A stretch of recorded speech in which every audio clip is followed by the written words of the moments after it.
நாளில் உங்களை சந்திப்பதில் உள்ளபடியே கத்தரை துதிக்கிறேன், கத்தரை ஸ்தோத்தரிக்கிறேன். கத்தரை எழுப்பி தந்த எல்லா சாட்சிகளுக்காய் கத்தரை துதிக்கிறேன், கத்தரை ஸ்தோத்தரிக்கிறேன். அவருடைய தொடர்ச்சியை நான் வாசிக்கிறேன். மத்தேயு எழுதின சுவிசேஷ புத்தகம் 25ஆம் அதிகாரம் அதன் 33ஆம் வசனத்தை நான் வாசிக்கிறேன்.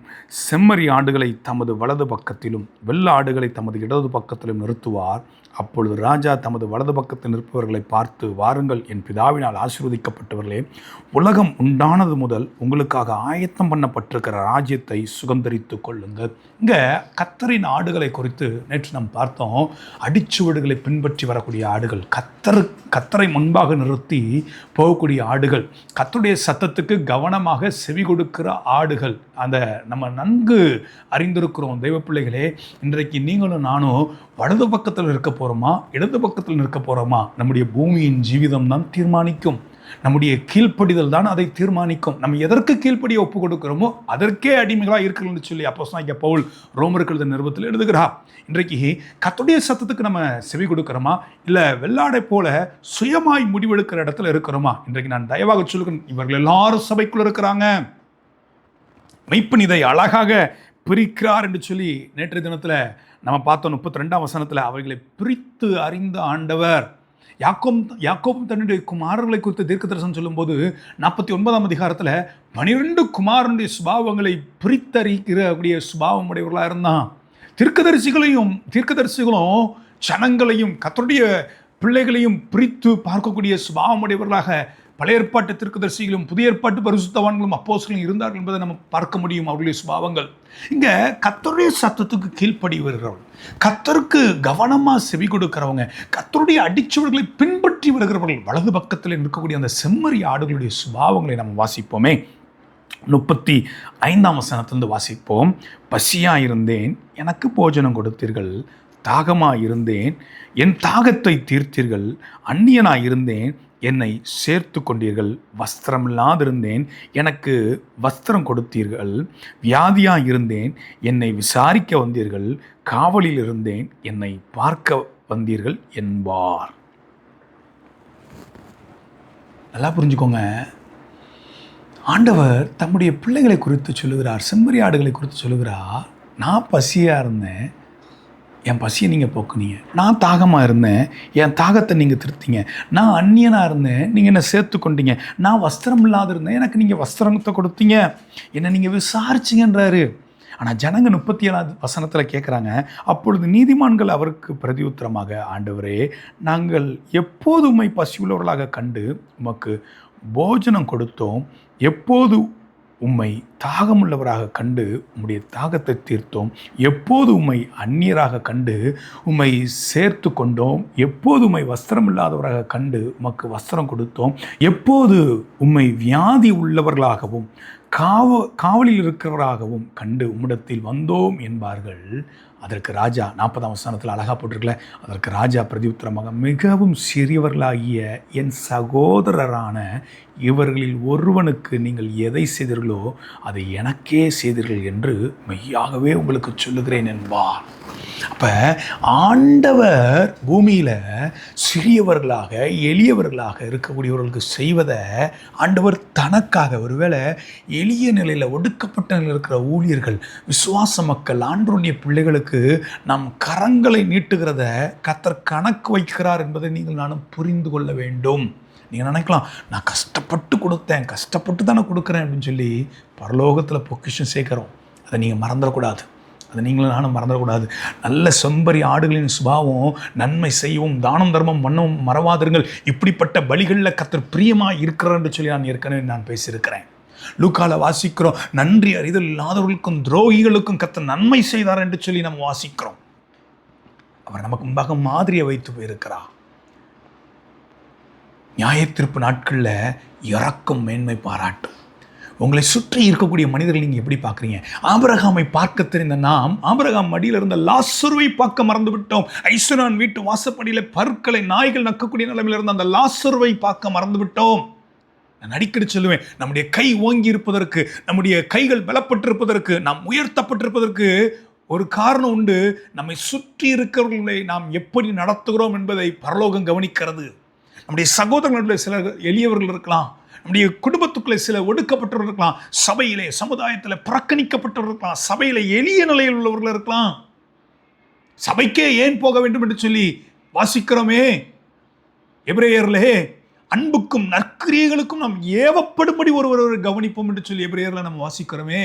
இன்றைக்கு நாம் எதை கவனிக்கிறோம்? தேவ பிள்ளைகள் கர்த்தருடைய ஆடுகளாக இருந்தால், கர்த்தருடைய சத்தத்துக்கு செவி கொடுக்கிறதா இருந்தால், சிறியவர்களை அடையாளம் கண்டு கொள்ள முடியும். அவர்கள் ஒருவேளை துரத்தப்படலாம், அவர்கள் ஒருவேளை வியாதிப்பட்டிருக்கலாம், அவர்கள் ஒருவேளை விசாரிப்பார் அற்ற நிலையில் இருக்கலாம், அவர்கள் ஒருவேளை தாகத்தோடு இருக்கலாம், ஒருவேளை வஸ்திரம் இல்லாமல் இருக்கலாம். ஆனால் அந்த சிறியவர்களை நீங்களும் நானோ அந்த ஐஸ்வர்யமான போல ஏளனமா பார்க்கிறோமா? இல்லை அந்த சிறியவர்களை பாருங்களேன், ஆபிரகாமை விட்டு பிரிந்து விட்டான் லோத்து, ஆனா விடுவிக்கிறதற்கு பிரயாசப்பட்டான். மரணத்துக்கு நியமிக்கப்பட்டவர்களை உங்களால் ஆனா விடுவிக்க கூடுமானால் விடுவீங்கன்னு தான் தேவன் சொல்லுகிறது. ஆனால் இன்றைக்கு நான் தயவாக சொல்லுகிறேன், கர்த்தரின் ஆடுகளாக இருப்போம் என்றால் கர்த்தருடைய சத்தத்துக்கு செவி கொடுப்போம். அந்த கர்த்தருடைய ஆடுக்கு கர்த்தர் சொல்லுகிறா 46 வசனம், கடைசி வசனம், பிந்தின பகுதி, நீதிமான்களோ நித்திய ஜீவன் அடையும்படி போவார்கள் என்றா. நீங்கள் சிறியவர்களை கவனம் வைப்பீங்கன்னா அந்த இறக்கம் அங்கே இருக்கும் என்றால் நித்திய ஜீவன். நான் நிறைய பேர் சொல்லுவாங்க, எனக்கே ஒன்றும் இல்லை. எபேசியர் ஒரு வசனத்தை வாசிக்கிறேனே, எபேசியர் எழுத நிருபம், அப்போஸ்தலனாகிய பவுல் எபேசியருக்கு எழுத நிருபம் எனக்கு உணர்த்துவிக்கப்படுகிறதுனால அந்த வசனத்தை உங்களுக்கு சுட்டி காட்ட விரும்புகிறேன். எனக்கே ஒன்றும் இல்லை, நான் எப்படி இதெல்லாம் செய்வேன் நீங்கள் நினைக்கலாம். உதவி செய்வதற்கு பணம் வேண்டாங்க. உதவி செய்வதற்கு நமக்கு நம்முடைய எல்லாவற்றையும் அபகரித்து கொடுக்குற காரியங்களில் கர்த்தர் அதை ஒரு நாளும் செய்கிறதில்ல. இருதயத்தான் ஆண்டவர் அறிந்திருக்கிறா. ஒரு ஆஸ்தி மிகுந்த ஒரு வாலிபன் ஆண்டரை நோக்கி கேட்குறான், உண்மை பின்பற்றி வர நான் என்ன செய்யணும்? என் கட்டளை கீழ்ப்படி, என் கற்பனைக்கு கீழ்ப்படின்னு சொல்லி எல்லாவற்றையும் நான் சிறுவயது முதலே நான் கீழ்ப்படுகிறேன்றான். அப்போ ஆண்டு சொல்கிறேன், ஆஸ்தியில் பாதியை விற்று ஏழைக்கு கொடு, தரித்திரன் கொடுன்றாரு. அவனுக்கு அது மனசு இல்லை, அவன் விலகிட்டான். நீங்கள் இதில் காரியம் என்ன? அவன் இருதயம் எப்படி, அவன் சின்ன வயசுலேருந்து கடைப்பிடிக்கிறேன்றான்ல, கடைப்பிடிக்கல என்பதை அதை வைத்து கர்த்தர் சுட்டி காட்டுகிறா. பாதியை விற்று கொடுத்துருன்னுல, நீ கடைப்பிடிக்கலப்பா, கடைப்பிடி, சரியாண்டவரே நான் கீழ்ப்படுகிறேன்னு சொல்லி அவன் கீழ்ப்படுகிறதுக்கு ஒப்பு கொடுத்துருந்தானா அவன் நன்மை செய்திருப்பான். நன்மை செய்கிறதுக்கு நான் அடிக்கடி சொல்லுவேன், பணம் முக்கியம் இல்லை, நன்மை செய்கிறதற்கு ஆண்டவர் என்ன சொல்கிறாருன்னா, எபேசியர் 2ஆம் அதிகாரம் 10ஆம் வசனம், ஏனெனில் நற்கிரியைகளை செய்கிறதற்கு நாம் கிறிஸ்து இயேசுவுக்குள் சிருஷ்டிக்கப்பட்டு தேவனுடைய செய்கையாக இருக்கிறோம். அவைகளில் நாம் நடக்கும்படி அவர் முன்னதாக அவைகளை ஆயத்தம் பண்ணியிருக்கிறார். நான் தேவனால் நல்ல கிரியைகளை செய்கிறதுக்கு சிருஷ்டிக்கப்பட்டிருக்கிறேன். அந்த நல்ல கிரியைகளை நான் நடக்கிறதற்கு அது எனக்கு முன்னாடி ஆயத்தமாக இருக்கிறது. நன்மைகள் செய்கிறதுக்கு நீங்கள் எடுக்கிற தீர்மானங்கள் போதுங்க. எனக்கு ஆண்டவரே பசியாக இருக்கிறவர்களை, ஆண்டவரே சிறியவர்களை, எளியவர்களை நீங்கள் எனக்கு காண்பித்து கொடுங்க, அவங்களுக்கு உதவுகிறதற்கு எனக்கு கிருபை தாங்கன்னு சொல்லி கேட்கும்போது அந்த கிருபைகளை முன்பாக ஆயத்தப்படுத்தி வைக்கிற ஆண்டவராக இருக்கிறார். சபிக்கப்பட்ட கைகளையும் ஆசீர்வதிக்கிற ஆண்டவராக இருக்கிறார். இன்னைக்கு நாம் நம்மை அர்ப்பணிப்போமா தேவ பிள்ளைகளே? இன்றைக்கு நாம் எப்படி இருக்கிறோம்?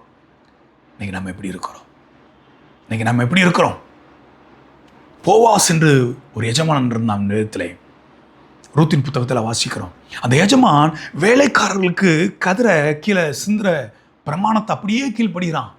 இன்னைக்கு நம்முடைய இடத்துல கூட சிலர் வேலை செய்யலாம். சின்ன சின்ன காரியங்கள் அவர்களுக்கு சில நன்மைகளை கிடைக்கும். நம்ம சில காரியங்களை கீழே சிந்துகிறது நிமித்தம் அவர்களுக்கு சில நன்மைகள் கிடைக்கும். அவர்கள் அதில் சில நன்மைகளை பெற்றுக்கொள்ளலாம். ஆனால் நம்ம அதையும் விடாமல் எல்லாம் எனக்கு எனக்கு எனக்கு எனக்கு எனக்கு எனக்கு தனக்கு தனக்கு இல்லைங்க, இல்லை இல்லை இல்லை இல்லை இல்லை வாரி இறைத்தும் விருத்தி அடைவார் உண்டு என்று சொல்லி வேதத்தில் வாசிக்கிறோம். ஆனால் நம்ம யாருக்கு செய்யறோம்? செய்யத்தக்கவர்களுக்கு செய்யுங்க, மிகவும் சிறியவர்களாகி இவர்களுக்கு அப்படின்றாரு. நீங்கள் நிறைய நேரங்களில் எனக்கு நன்மை செஞ்சவங்களுக்கு நான் திரும்பி செய்வேன், அப்படி அல்ல. என்னை பகைத்தவர்களுக்கும் நான் நன்மை செய்யறதுக்கு எனக்கு கிருபை தாங்க ஆண்டவரே. என்னை விரோதித்தவர்களுக்கும் நன்மை செய்யறதுக்கு எனக்கு கிருபை தாங்க. யோசேப்பு குழியில தூக்கி போட்டவங்களுக்கு நன்மை செய்தான். தாவீது தன்னை துரத்தினவர்களுக்கும் நன்மை செய்தான். தீது நினைக்கல. இன்னைக்கு சமுதாயத்தில் நம்மை புறக்கணித்திருக்கலாம், இன்னைக்கு நம்ம கை பலப்பட்டிருக்கலாம். அவர்களுக்கும் உதவி செய்கிறதுக்கு நம்ம கைகளை பலப்படுத்தி நடத்துகிற கர்த்தர் போதுமானவர் இருக்கிறார். கண்களை முடிச்சு பிப்போம். என் ஆடுகள் என் சத்தத்துக்கு செவி கொடுக்கிறது. கர்த்தரின் ஆடுகளாக இருப்போம் என்றால், கர்த்தருடைய ஆடுகளாக இருப்போம் என்றால், அன்று இந்த 2 நாள் செய்திகள்லையும் கர்த்தர் எங்களோடு கூட இடைப்பட்டிருக்கிற எங்களை அசைத்திருக்கிற ஆண்டவரே, உமது சத்தத்துக்கு செவி கொடுக்கிற ஆடுகளாக இருக்க எங்களை அர்ப்பணிக்கிறோம். உமது அடிச்சோடை அப்படியே பின்பற்றி வர நாங்கள் எங்களை அர்ப்பணிக்கிற ஆண்டவரே, நீர் சொல்ல நாங்கள் அப்படியே செய்ய வேண்டும், மிஞ்சி அல்ல, சரியாக செய்ய எங்களை அர்ப்பணிக்கிறோம். செய்ய வேண்டியது செய்ய எங்களுக்கு கிருபை தாங்க ஆண்டவரே. ஒரு சித்தத்தை செய்ய எங்களுக்கு கிருபை தாங்க. தேவ சித்தம் மாத்திரம் எங்கள் வாழ்க்கை நிறைவேறட்டும். எங்களை அர்ப்பணிக்கிறோம் இயேசுவின் மூலம் பிதாவே.